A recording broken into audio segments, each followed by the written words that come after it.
사랑해서 결혼했다는 말 정말 사실일까요? 법륜스님은 단호하게 말씀하십니다. 결혼은 세상에서 가장 욕심을 많이 내는 거래라고요. 상대에게 덕보려는 그 마음이 많지요. 사실 저도 그랬어요. 20대 시절 아버지의 부재 때문인지 결혼하면 아빠처럼 든든한 기둥이 되어줄 사람을 원했습니다. 하지만 현실은 어땠을까요? 든든한 기둥은커녕 큰아들 하나 키우는 기분이었습니다. 여기까지는 참을 수 있었어요. 정말 무너졌던 건 제가 어려운 일로 상의를 할 때였습니다. 각자 집안일은 각자 해결하자며 매정하게 외면하는 남편의 뒷모습. 그때 느낀 그 배신감과 지독한 외로움은 겪어보지 않은 사람은 모릅니다. 이게 정말 부부인가 라는 생각이 들더라고요. 이게 바로 지팔직곤의 정점입니다. 덕보려고 했던 내 마음이 가장 기댈 곳이 필요했던 순간에 독이 되어 돌아온 거죠. 스님은 왜 이 비극이 내 욕심에서 시작됐다고 하시는 걸까요? 대체 우리는 어떤 마음으로 살아야 이 지옥 같은 외로움에서 벗어날 수 있을까요? 오늘 영상 끝까지 보시면 그 배신감을 씻어내고 다시 시작할 수 있는 법륜스님의 명쾌한 해답을 만나보실 수 있습니다. 지금 바로 시작할게요. 부부관계는 사랑으로 맺어졌다고 흔히 말하지요. 그러나 실제로 부부가 사랑으로 맺어진 경우는 극히 드뭅니다. 100에 하나 있을까 말까예요. 그럼 부부는 무엇으로 맺어질까요? 대부분의 경우 극도의 이기심으로 맺어집니다. 인간관계 중에서 이기심이 가장 많이 투영되어 맺어진 관계가 바로 부부관계예요. 여러분이 지금까지 알았던 것과는 정반대죠. 결혼 문제를 두고 당사자와 부모 사이에 늘 갈등이 생기는 이유가 있습니다. 결혼 당사자는 아직 젊고 세상을 살아본 경험이 적기 때문에 결혼 상대를 정할 때 내 마음에 드는가 안 드는가를 우선순위로 둡니다. 그런데 부모는 인생을 살아오면서 기준이 달라진 것입니다. 그래서 야, 사랑 그거 별거 아니더라. 경제력이 가장 중요하더라 라고 말합니다. 이처럼 서로가 중요하게 생각하는 순서가 다릅니다. 그러니까 상대를 평가할 때 부모는 경제력에 가산점을 많이 주고 결혼 당사자는 자기와 성격이 맞는가 사랑하는가에 가산점을 많이 줍니다. 그래서 부모와 자식 간의 견해 차이가 아주 뚜렷해요. 부모가 괜찮은 사람이라며 어디서 소개받아 만나게 해주면 자식은 나가보고 고개를 절레절레 흔듭니다. 그런데 본인들이 마음이 맞아 죽고 못 살아서 데리고 오면 부모가 보기에는 영 아니에요. 이것은 점수를 매기는 방식이 서로 다르기 때문입니다. 결혼을 할 때도 여러 가지 조건을 내세워 순위를 매기고 평가합니다. 상대가 한 부분이라도 자신보다 낫기를 바랍니다. 남자는 여자를 평가할 때 외모와 나이에 가산점을 많이 줍니다. 여자는 남자를 평가할 때 연봉과 경제력에 가산점을 가장 많이 줘요. 어쨌든 종합 점수를 매겨서 자신보다 나아야 만족합니다. 자신보다 못한 상대를 고르는 사람은 없어요. 결혼한 후에도 계속 계산을 합니다. 예를 들어 남편이 바람을 피웠다면 여성 입장에서는 가장 큰 문제 아니겠어요? 옛날엔 남자가 바람을 피워도 남자 없으면 여자 혼자 살 수가 없었잖아요. 경제력이 없으니까. 그런데 요즘은 여자 혼자서도 살 수 있잖아요. 그러니까 나하고 사는 것보다 다른 여자 만나는 게 더 좋다는데 굳이 그런 인간하고 살 필요가 없지요. 배신한 남편에게 나쁘다고 말할 것도 없이 당신 행복을 위해서 가라고 말한 다음 깨끗이 헤어질 수 있죠. 그러면 뭐 고민할 게 있겠어요? 그런데 왜 고민할까요?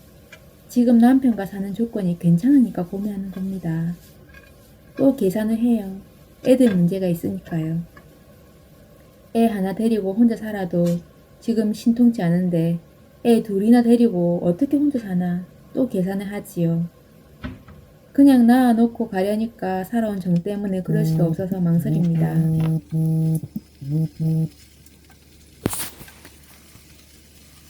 남자를 봐주는 게 아니고 자기 머릿속으로 이해관계를 계산하는 거예요. 그래서 어떤 인간관계보다 결혼관계가 가장 욕심으로 움직인다고 할 수 있어요. 그래서 다른 사람하고 원수가 안 되는데 부부지간에는 원수가 되는 경우가 많아요. 서로의 욕심, 서로의 기대가 커서 욕심이 충족되지 않으니 실망도 큰 거예요.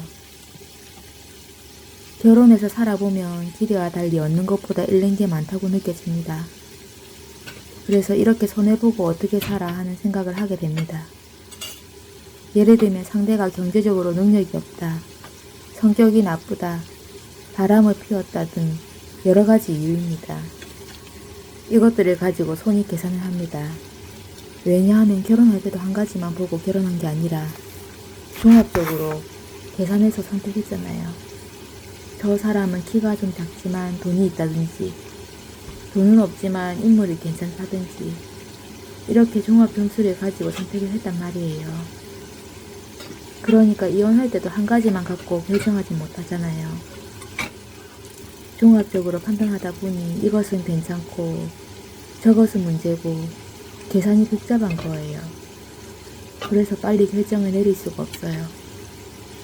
결혼할 때도 계산하느라 망설였듯이 이혼할 때도 이것저것 계산하느라 망설이는 겁니다. 이와 달리 사랑한다는 건 뭘까요?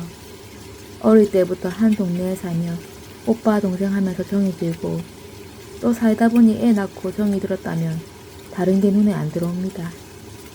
정이 들면 눈이 어두워져요. 그러니까 부모가 볼 땐 쟤들이 정 때문에 제대로 못 본다 이렇게 말하는 거고 본인들은 이것을 사랑이다 라고 하는 겁니다. 그러니까 정이 들면 계산을 떠나요.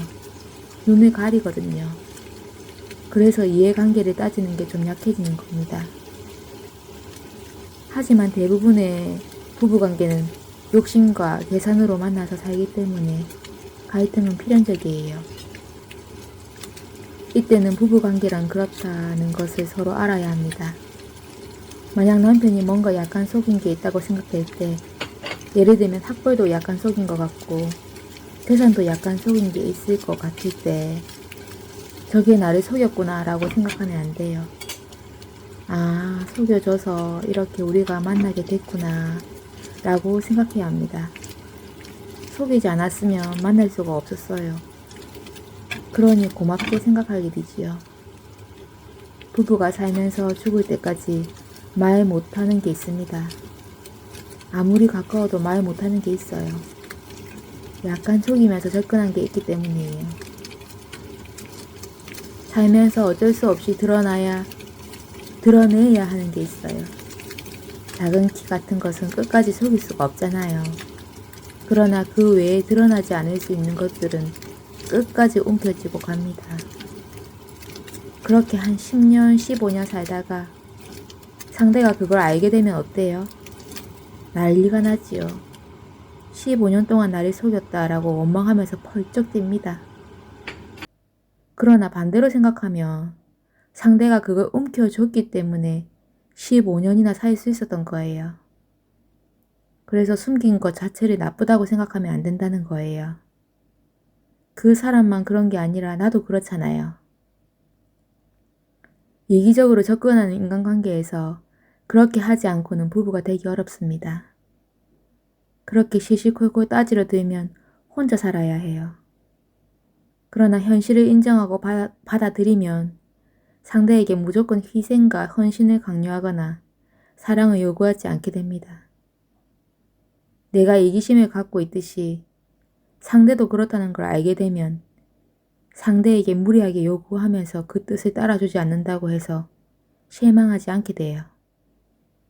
이때 비로소 가정도 평화로워질 수 있습니다.